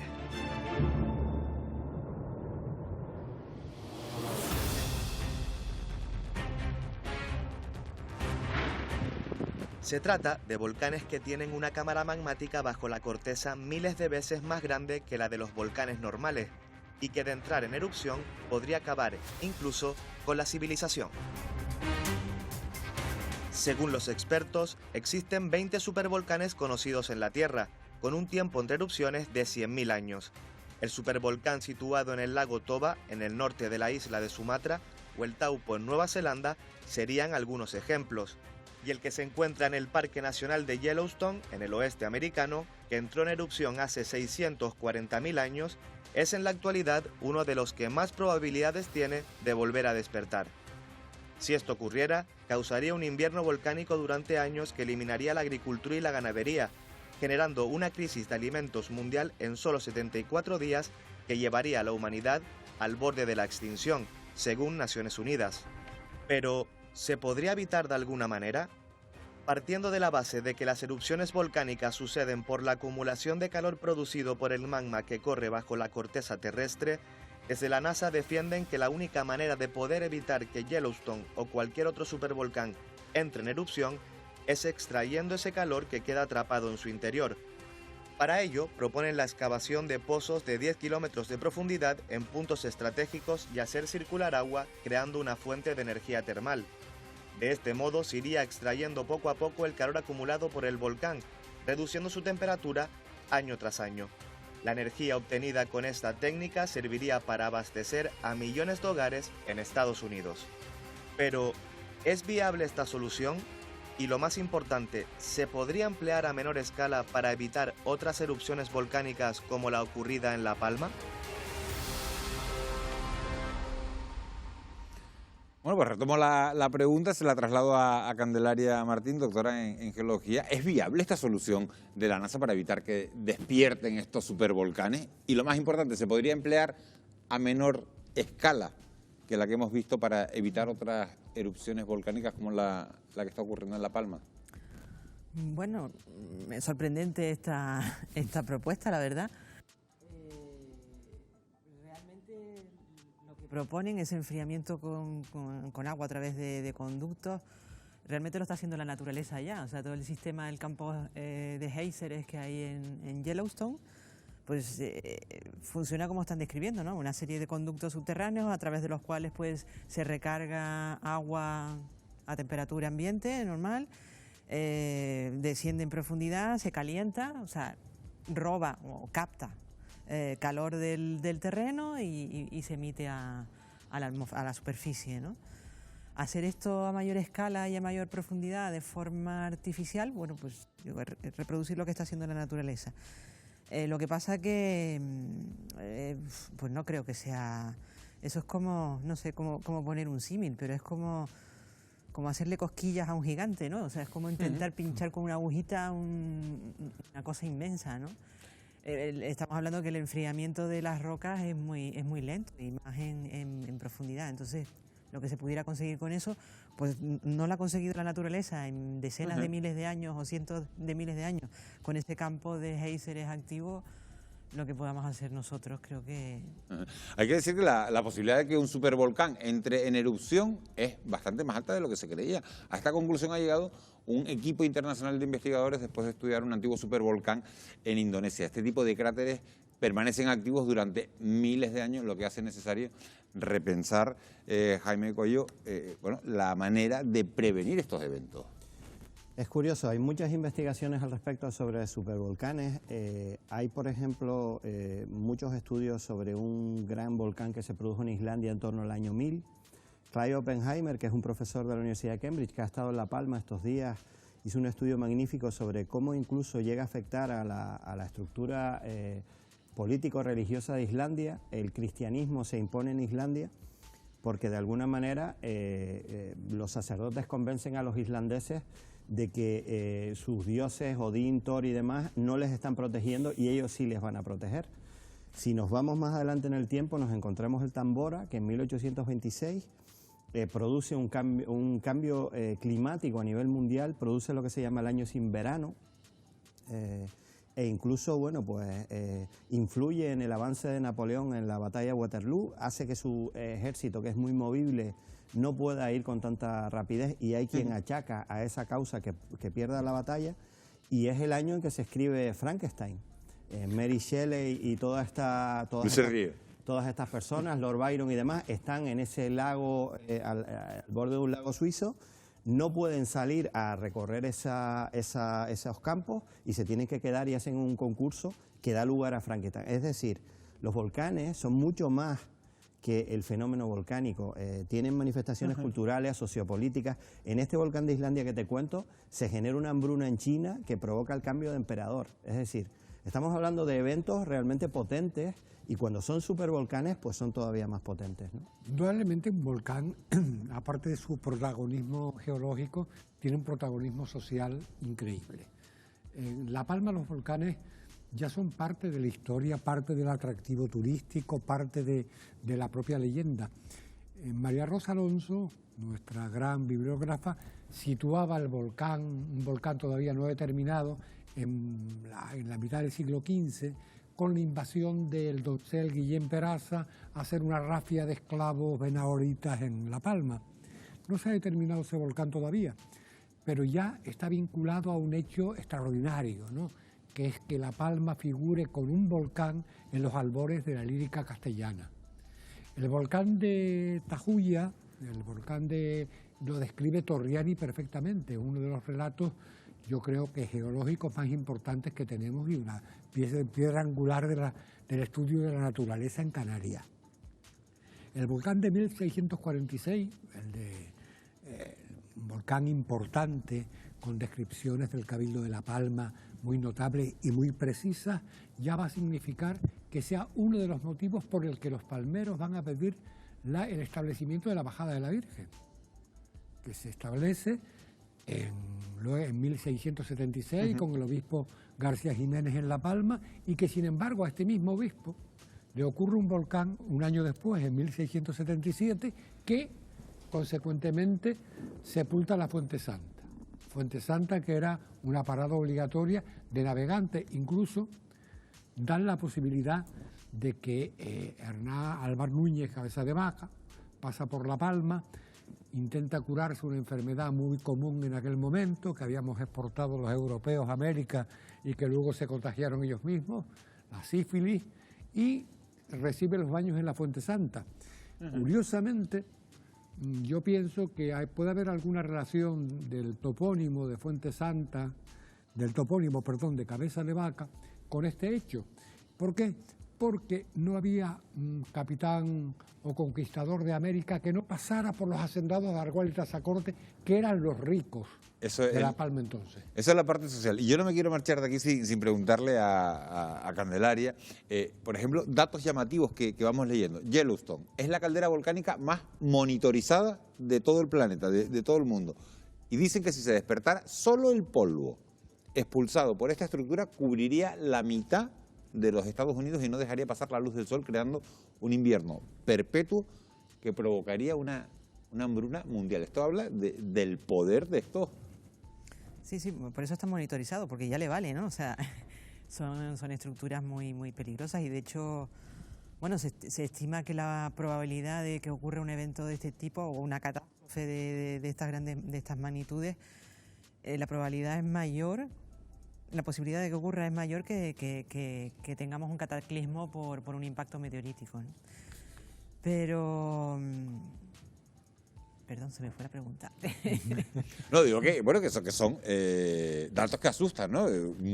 Una hambruna impidiendo dejar pasar la luz del sol, pues al final habla del poder de los supervolcanes, cuyas erupciones se producen, bueno, según los datos que hemos recabado, una vez cada 17.000 años. Sí, estamos hablando de que son fenómenos volcánicos de una explosividad tremenda. O sea, de hecho, bueno, como estábamos diciendo antes, en algún momento hablaron de, creo que fue en el reportaje anterior, ¿no?, de cómo se mide la magnitud de una erupción. Bueno, se mide con el índice BEI, el índice de explosividad de la erupción, el que tiene en cuenta pues, el volumen de magma emitido, durante cuánto tiempo, la altura de la columna eruptiva. En este caso estamos hablando de alturas de columnas eruptivas de más de 40 kilómetros.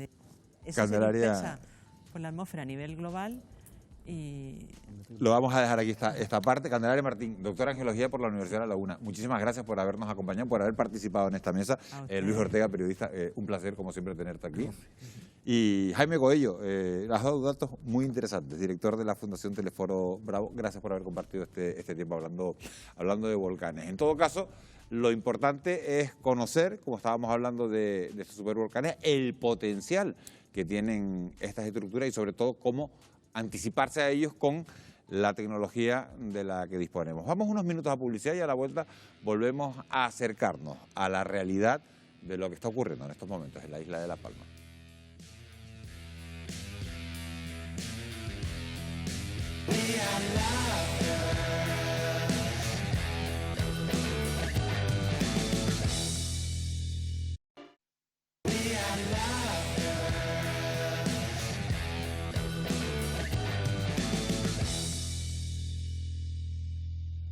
Menos 9 minutos de la noche. Seguimos en directo en Televisión Canaria, en Fuera de Plano, viendo esa imagen en directo del volcán de Cumbre Vieja, esa erupción que comenzaba el 19 de septiembre a las 15:12.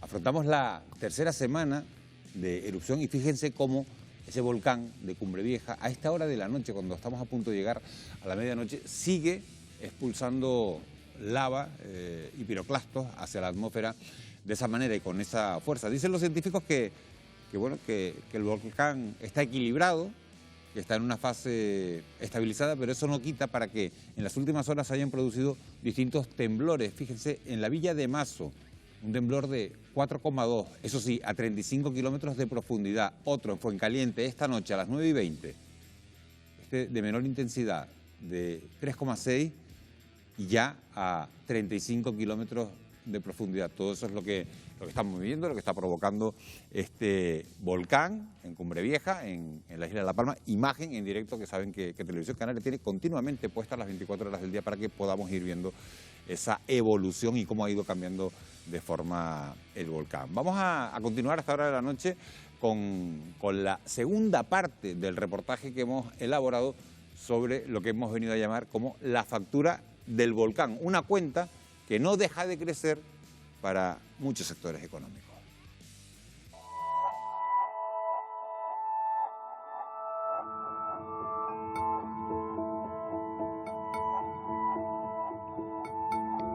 La Palma es la quinta isla más poblada de Canarias. Aquí viven más de 83.000 personas, el 20% de las cuales son mayores de 65 años. La isla de La Palma es en este momento una de las islas canarias más envejecidas. Eso significa o supone pues un problema humano, sociodemográfico, sanitario muy importante. En principio, los problemas demográficos se pueden acentuar como consecuencia de que hay mucha población, sobre todo población vieja, que se han quedado sin casa, pues a lo mejor deciden marcharse a otro lugar, marcharse a un lugar más cómodo. Por tanto, en principio, creará problemas demográficos que probablemente no favorezcan el desarrollo de la población. Solo el 15% de la población censada en La Palma tiene entre 15 y 29 años. La mayoría de los jóvenes se marchan a estudiar fuera y no regresan. Y el beso que te dio aquel mar en aquel lugar dirá: en tu camino está. Adriana Rodríguez, eres palmera, pero ahora mismo estás trabajando y estudiando en Malta. ¿Desde cuándo estás fuera de la isla? Pues me fui a principios de septiembre, como el 7, llevo solo un mes aquí, pero siempre he tenido la espina de mejorar mi inglés, es algo que siempre me ha gustado, entonces decidí irme. ¿Qué perspectiva de trabajo tenías cuando dejaste La Palma? Bueno, pues en La Palma sí tenía una perspectiva más de buscar algo que me gustase, que me llenase, algo más con más dinero, ¿no? Que pudiera, algo mileurista quizás. ¿Te planteas volver a La Palma en el corto o medio plazo? Mi idea es perfeccionar un poco el inglés, sacarme el nivel del C1 y quizás prepararme unas oposiciones y ya pues intentar optar a una plaza en La Palma como profesora. Yo tengo claro que me quiero volver, la verdad. El regreso de los palmeros formados dependerá, en cierta medida, de las oportunidades que ofrezca la isla a partir de ahora. El gobierno ya está trabajando, junto con el gobierno del Cabildo de La Palma y también del gobierno de Canarias, en un plan especial para la reconstrucción de La Palma. El gobierno de España destinará más de 200 millones de euros en ayudas a los damnificados. Parte de ese dinero servirá para adquirir 107 viviendas en donde se realojarán a los vecinos que se han quedado sin casa. El gobierno de Canarias también gestiona la compra de las viviendas en los municipios de Tazacorte, Fuencaliente o Los Llanos de Aridane. El objetivo es que lleguemos a alcanzar en torno a las 257 viviendas. Vamos a comprar las primeras 18 viviendas de ese paquete de 100 que ya tenemos negociado y que estamos en los trámites de construir el expediente, ¿no? Y se ponga a disposición en un plazo de una semana de días. Lógicamente nosotros lo que queremos es que esas familias que han perdido la vivienda tengan una vivienda en propiedad en los próximos años, ¿no? Calculamos que en torno a los 25 millones de euros es lo que puede costar el paquete de estas compras de viviendas. Una parte lo ha adelantado ya el gobierno de España, que la semana pasada nos transfirió 5,5 millones. La otra parte serán presupuestos que salgan de la propia comunidad autónoma.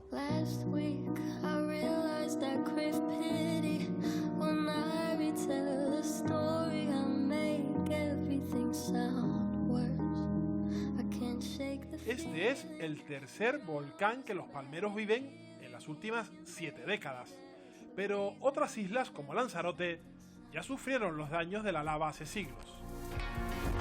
En 1730, durante 6 años, los lanzaroteños convivieron con las erupciones del Timanfaya.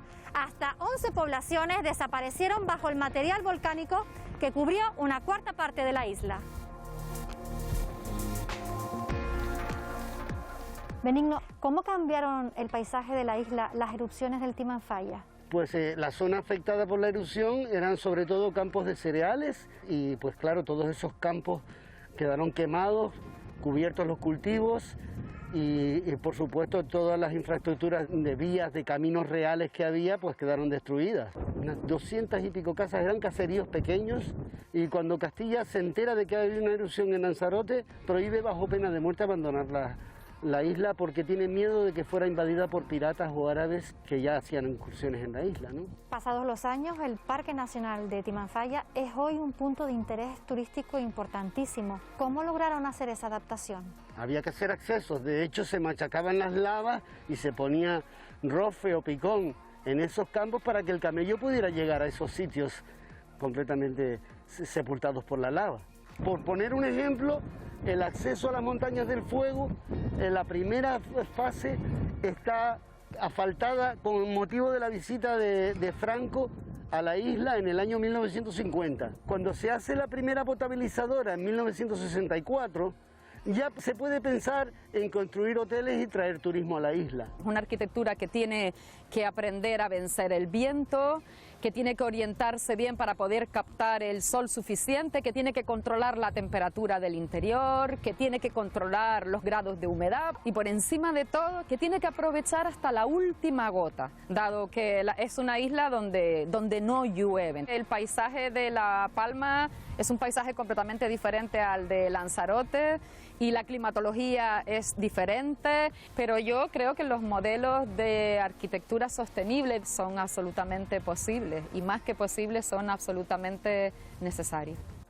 Salvando las grandes distancias que existen entre un fenómeno y otro, en La Palma se repiten algunos de los problemas que sufrieron en Lanzarote hace 300 años, pero se añaden otros nuevos, como la desaparición y cortes de carreteras. Jonás, este es uno de los accesos a la carretera de Puerto Naos que está cortada ahora mismo por el paso de la lava. ¿Cómo te ha perjudicado personalmente? Hemos ido 2 veces a buscar algunas cositas que se nos quedaron, pero ya de antemano estábamos bastante preparados porque Puerto Naos iba a ser uno de los primeros sitios en ser desalojado. Prácticamente ahora es misión imposible. Todavía se puede, pero habría que dar la vuelta completa a la isla, aproximadamente 2 horas. Y esa es toda la vuelta que hay que dar ahora, una ruta que antes se hacía en 10-15 minutos. Además del aspecto personal, también te ha afectado a nivel laboral. Tenemos una oficina en Puerto Naos de Isla Bonita Tours y bueno, ahora con los cortes de carretera, pues ya esa oficina está totalmente cerrada hasta saber cuándo, pero no solo eso, sino el resto de los pequeños comercios y pequeñas empresas que hay abajo y la más grande, que era la que tiraba de Puerto Naos, que es el Hotel Sol. También se ha visto muy perjudicado. Ahora, a esperar a ver. Desde que comenzó el volcán, a 0 excursiones. Borja Perdomo, consejero de Infraestructuras del Cabildo de La Palma. ¿Cuál es el balance ahora mismo de carreteras que se han visto afectadas de alguna manera por la erupción del volcán? Tenemos 4 vías afectadas directamente por el volcán, que las ha sepultado en algunos tramos la propia lava del volcán. Después tenemos 3 vías más que las tenemos cerradas preventivamente para el tema de los equipos de emergencia, si hubiera que hacer algún desalojo más, para los agricultores que puedan entrar y salir a sus fincas a regar, y lo que se está es habilitando 2 pistas municipales para al menos darle cobertura a la parte de la costa de la isla, pero siempre viniendo por la zona sur de la isla, por Fuencaliente. ¿Cuánto se tardará? Que es la pregunta en tener otra vez los 30 kilómetros que tenemos afectados a día de hoy de vía. Es una pregunta que a día de hoy no tiene respuesta. Es un desafío enorme al que se enfrenta la Administración ahora mismo. Primero en la parte jurídica de ver cómo se puede encajar este tipo de actuaciones en un paisaje de mal país que naturalmente o usualmente es protegido, y ver si se va a poder actuar sobre el mismo o en la periferia o en las zonas cercanas al mismo.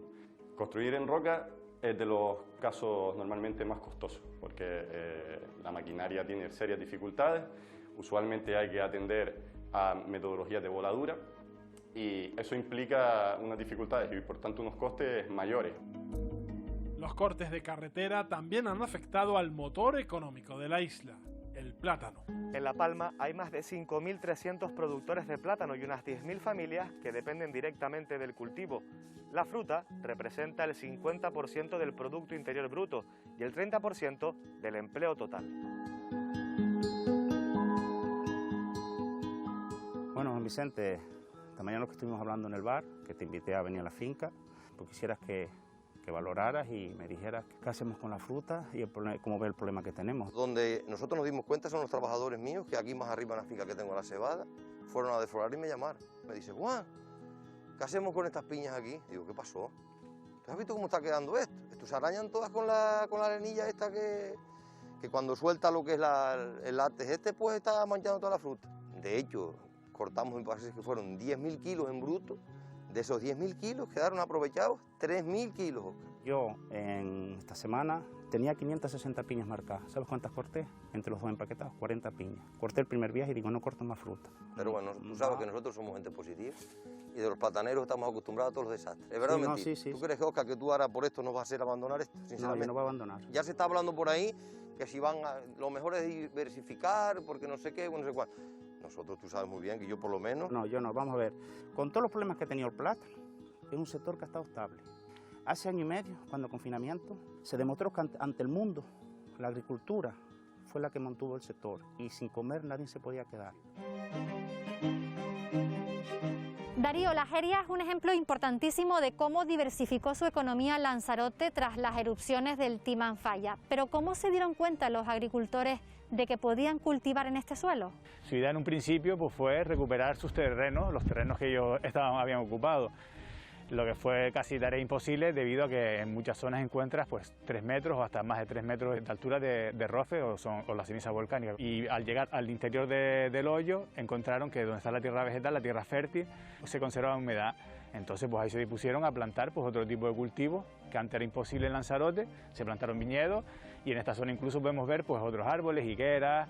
Esto fue un paso abismal. ¿De alguna manera se podría extrapolar este ejemplo de cultivo a La Palma? Hombre, desconozco el cultivo del plátano, pero no sé, se podrían cultivar otro tipo de cosas como se hace aquí. En este sistema de hoyos nos beneficia también por el tema del viento, que a lo mejor en La Palma no castiga tanto.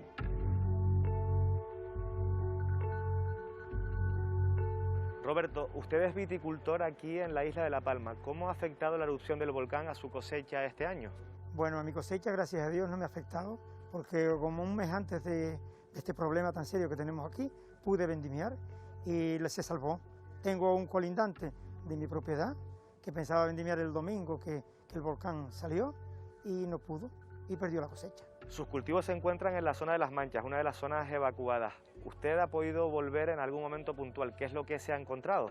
Pues me he encontrado con las viñas completamente sepultadas, solamente se ven algunos sarmientos y muy pocos. Parte del alma, parte del alma porque no se ve. Si no se remueve el terreno, la ceniza es impermeable. Y si la viña, encima que venimos de una sequía prolongada de años anteriores, la ceniza es impermeable, el producto no va a existir porque es imposible, porque se seca la viña. Y el problema no es qué pienso hacer, sino cómo lo pienso hacer y qué es lo que hacemos. ¿Usted se ha planteado diversificar sus cultivos, es decir, plantar otros productos, otras frutas que sea más fácil que crezcan en esa zona? En la zona donde yo tengo medianías, que es en Tamanca, no se da otro tipo de producto, salvo alguna higuera y alguna cosa, pero esa zona es propia de la viña, además da buen producto. Además de adaptar el cultivo de la vid, Lanzarote ha convertido su paisaje volcánico en atractivo turístico. En La Palma podrá suceder lo mismo, aunque las plazas alojativas se han visto mermadas. 6 de cada 10 están en los municipios más cercanos al volcán y algunas han quedado sepultadas por la lava. Jorge, ¿cómo le ha afectado, cómo le ha perjudicado toda la erupción del volcán? Bueno, aparte de lo material, que es importante porque hemos perdido, digamos, nuestro puesto de trabajo. Hemos perdido 7 casas, creo que de las que gestionábamos allí en Todoc y las Manchas de Abajo. Lo peor y lo irrecuperable es que hemos perdido el paisaje que nosotros vendíamos junto con las casas. Yo, particularmente, he perdido pues mi medio de vida, porque sí, nos quedan casas, pero no es lo mismo. Con esa pérdida de la que hablamos, tanto a nivel personal como del sector, como de la zona, la pregunta es, ¿y ahora qué? Esto aquí tendrán que pasar décadas. Yo le pido a los políticos que no prometan nada, que hagan, que se lo vamos a agradecer mucho. Yo pido que cuando se apague el volcán nos den trabajo. Y a los españoles, a los canarios, le pido que cuando se pare este volcán venga a visitarnos. La Palma no es una isla de volcanes, tenemos volcanes, pero la isla de La Palma es la isla bonita y esa va a ser una ayuda directa. Yo voy a intentar seguirlo, voy a intentarlo porque no sé estar quieto. Un volcán no puede con nosotros. Una vez pasada la emergencia, La Palma se podrá redefinir totalmente en cuanto a su oferta turística, complementando la que ya tenía con la nueva oferta creada por el volcán. Todos los pasos que se den ahora deben ser dentro de un contexto sostenible. Por ejemplo, la nueva pequeña isla que se está creando en La Palma, pues habrá que calcular la capacidad de carga de visitantes que pueda tener al día en caso de poder visitarse. Podría ser muy interesante desplazamientos de un día hacia La Palma, insistir en replantar todas las plataneras cuando consumen mucho agua y están subvencionadas. Hay que estudiar si el turismo no puede dar más beneficio a esos trabajadores de los que tenían antes, ¿no? Los conceptos en la factura del volcán de La Palma no paran de crecer y dejan en el aire una nube de incertidumbres. Muchos palmeros se han quedado sin nada y esperan que las ayudas consigan saldar esa cuenta para poder rehacer sus vidas.